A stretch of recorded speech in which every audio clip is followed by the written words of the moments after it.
Good afternoon, friends. Dr. Kalam has already arrived at the hotel.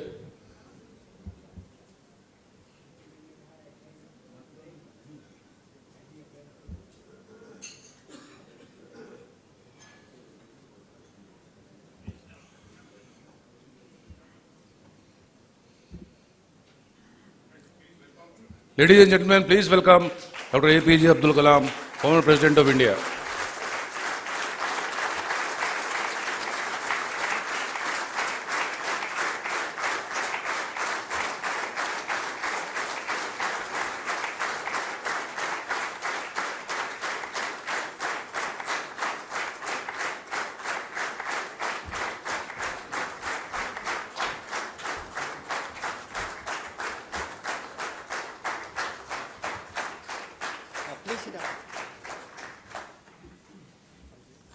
Thank you, sir. We are indeed privileged, honored, and feel blessed to be with you today.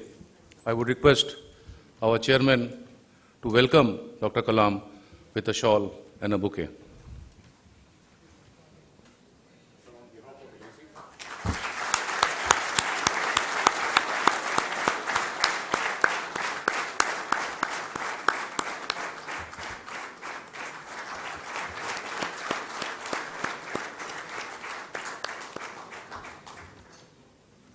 Thank you, sir. I will now request our chairman, Sri S.K. Roy, to give his welcome address, please. Good evening. It's my great privilege to welcome Dr. APJ Abdul Kalam, former President of India, to the 55th All India Senior Divisional Managers Conference. Sir, this is the group of business leaders. 113 of the participants run businesses with turnover of more than 300 crores to up to a few thousand crores. There are heads of department from central office who led on policies and processes who are also very eager to participate in your address today, sir. Friends, as I mentioned, it's our great privilege that sir has accepted our invitation. Please note that sir has landed at 4:15 and he has a flight to Hyderabad at 7:30. So his visit to Mumbai is only to address all of us.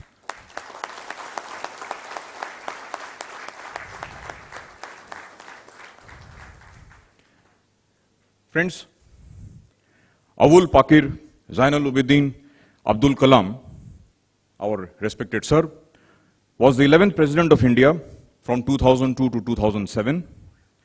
He has a very unique privilege that he is the recipient of Padma Bhushan, Padma Vibhushan, and the Bharat Ratna.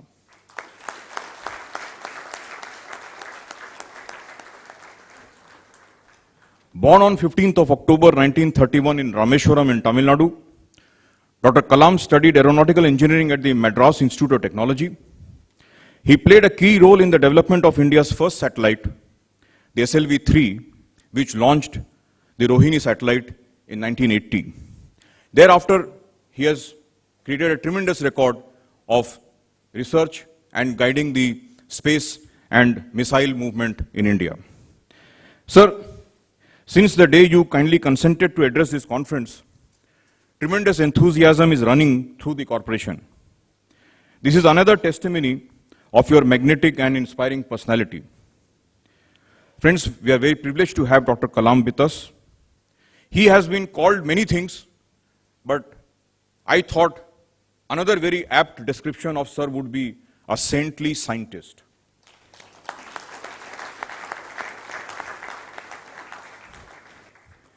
Since sir has a flight to catch, our time is at a premium. Sir, I'll request you to kindly address us. And after that, after sir's address, there will be a short question answer session. Thank you very much. Friends, I am very happy to be with all of you. They are setting it up what I have to talk. What I felt, the business what you are doing, life insurance business, it's a unique business. You are insuring the life. And also you are assuring a good way of life, and it's a beautiful thing what you are doing for many, many, many decades. But a new situation emerging. There is competitive world. Life insurance, once upon a time, you are the leaders, and you will be the leaders, I don't doubt about it. But you have to live in a competitive world. Because, after all, competitive world, you know what it is. And we are competitors for people of India. Competition is very important because we have lived for centuries without competing. And that's why we are a developing nation. We are not developed nation. A developed nation, only 8 nations are there. G8, you would have heard about it. I hope India become G9, China will become G10 or G10, G9. It all depends how we do the business competitively. Because that time is gone. Because we want to compete. And we want to be economically developed. Economically developed nation and competitiveness go together. This is what my talk is going to be today. Okay? The talk is okay? The whole talk is going to be how to survive in a competitive world India. Can India become G9, G10 or G5, G4? Or is too much for us? And we have lived for long with a great nation, but lived long in a developing country. So that's why when I became a chairman, TIFAC, Technology Information Forecasting Council, when I was a Defense Ministry Secretary, Defense R&D, we were assembled 520 experts. We tried to see whether at that time our economy is very bad. We were even ready to sell our gold, whatever stock we had. We had difficult problems. We had Narasimha Rao time and Manmohan Singh, the finance minister. Then the reform started. They are the people, these are 2 people start the reform, the economic reform. Then we assembled this Technology Information Forecasting Council, 520 people. You guys are ready? It's not otherwise I can do. Ready? So this, we 520 people, we met different experts at different locations, but we are connected. 20 of us council members from government secretaries, chairman of the industries of different FICCI, CII and all. We all assembled in TIFAC Council, tried to, what is the mission for us in a country where economy is in trouble. So then we found our mission can be something to do, can we dream economically developed nation. Everybody laughed in those days because GDP almost 4.54 GDP was there. So whether we can do it, that was the debate we had. One young person said, yes, we must become economically developed. We should have a vision, a mission. And then we started India Vision 2020. India Vision 2020. By the year 2020, India has to be economically developed. This is about 15 years back. We took a decision. And many things, good things happened afterwards. Our IT come in a big way. Our farmers started producing 250 million tons of food per year from 65, 70 million tons. And our industrial production very good, now it's not good. Industrial production very good. So all those things happening, and pharma was started doing very well afterwards. And so we found a lot of success stories. And of course, then the crisis started, the world crisis, some bank collapse somewhere in USA or in Europe, something happened. So all these things brought our GDP to 4.54 GDP brought up. So still I'm going to talk to you. We had some sort of strength we can manage. Now improvement has taken place. So shall I start my talk? Yes. You want to give some ideas for my talk? You can, since you heard me. I am going to talk to you. The subject I am going to take is the competitive India. How you can play a role because you are a big economic center. You are helping the government economically. But you have to help the people, not the government. The people who insures you have to help. You have to see the amount of money what he or she insures. How much I give him back, what percentage, double, triple, is not how much you pay to the Government of India. Government of India will survive without you also. But if you want to survive, you have to support the people. Is the theme is correct? Is the theme I am going to talk? Or you don't like this theme? You don't like this theme? Okay.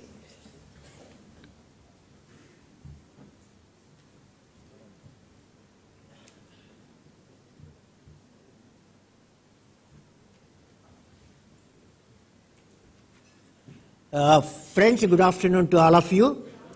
And I am indeed delighted to address at the annual conference of All India Senior Divisional Managers of LIC. I have put here, what can I give, what can I give, what can I give? 3 times I have put. That's a motto of LIC. What can I give, what can I give? Reverse of what can I give, what is that? Reverse, what can I? That's the trouble India is going through. So, your mission is what can I give? LIC mission is what can I give? Not what can I take. That's a bad mission. So friends, my greetings to all the senior divisional managers and also other dignitaries who assembled here from Life Insurance Corporation of India and guests and special invitees. I understand that LIC of India is the largest insurer in the country, serving more than 30 crores of policies, having a life fund of 16.07 lakh crore. You are rich fellows and assets worth rupees 17.69 lakh crore. LIC has a committed workforce of around 120,000 employees and about 11.63 agents. They are the connecting fellows and who strive to continuously serve the customer better and better. The customer service better is a very important. It's not only agents have to do. The top boss to everybody has to do. Because future demands that. If you want to be competitive, if you want to compete with the world insurance companies, you have to have a motto, what can I give? How can I serve better? If these 2 things only make you competitive. Now there are 73 customer zones you are connected very well, and nearly 32 to 33,000 premium points. These are all I read from your website, and 2,000 Life Plus offices, and where from the customer can expect personalized service, I understand.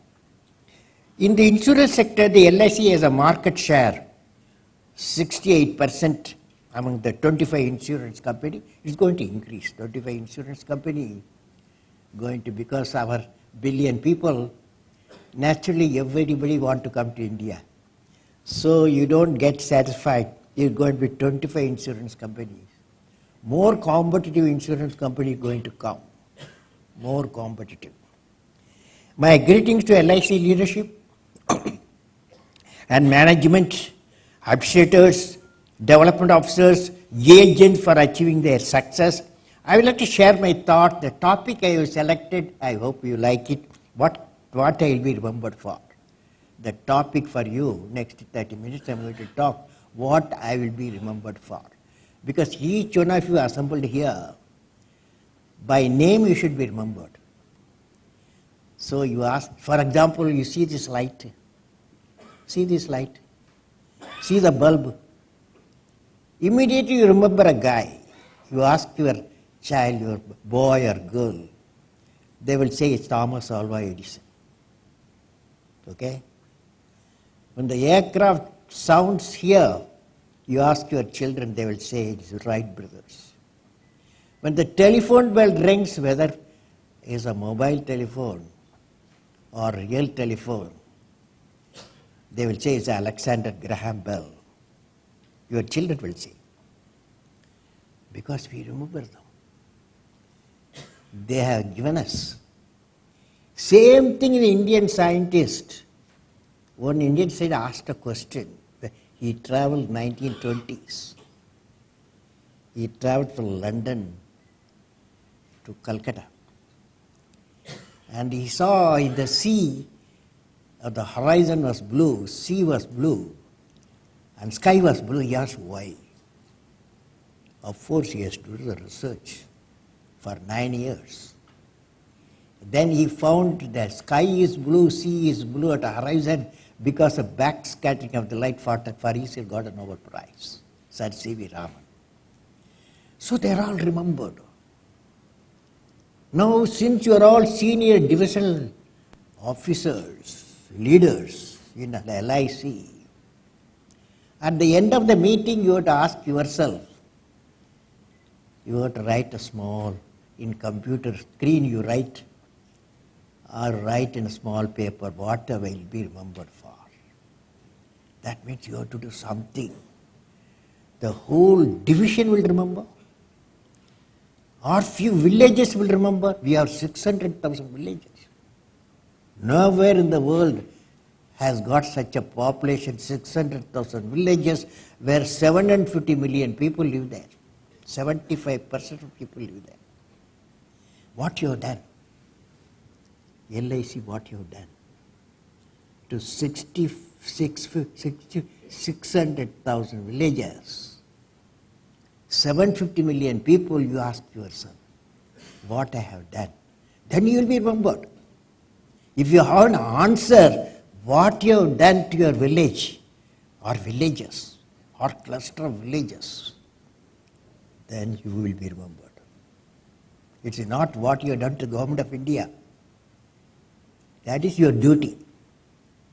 But what that you will be remembered is by the common man in the islands, in the villages, where struggling produced the rice, wheat and give to you. He gives 260 million tons per year. In spite of rain failure, harvest failure, train damage, in spite of that, nearly no, but we are not importing. So friends, what will be remembered? Now, that's the topic. What will I be remembered for? Each one of you asking the question. The topic I have given, what will I be remembered for? Now friends, now I would like to talk about national economic development and creative leadership, both two different things. One side, national economic development, that what you are one of the partners in the economic development. Another side, creative leadership.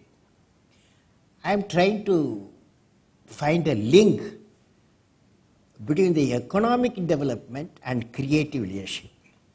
I am connecting the competitiveness and creative leadership through certain well-known methodology. I have evolved a methodology.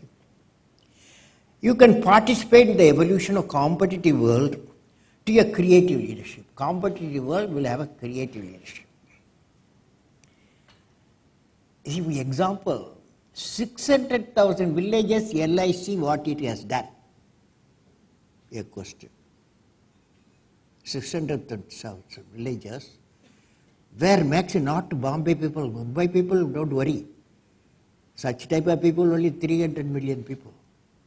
Remaining are all living 600 villages, 600,000 villages they are living. What LIC has done? Would have done a lot of things, I don't know.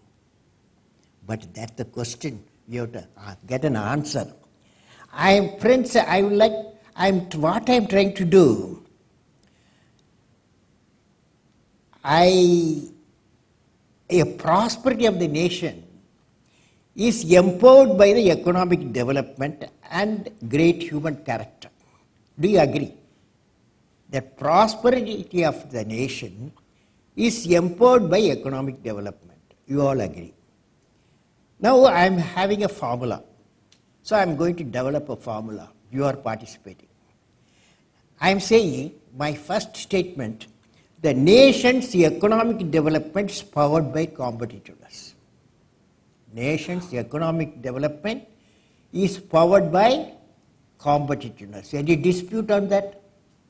Anybody says no? Something new, if you have got, you tell me no. Because I have addressed this for nearly to lot of people, lot of institutions. I teach IIM also, Indian Management, at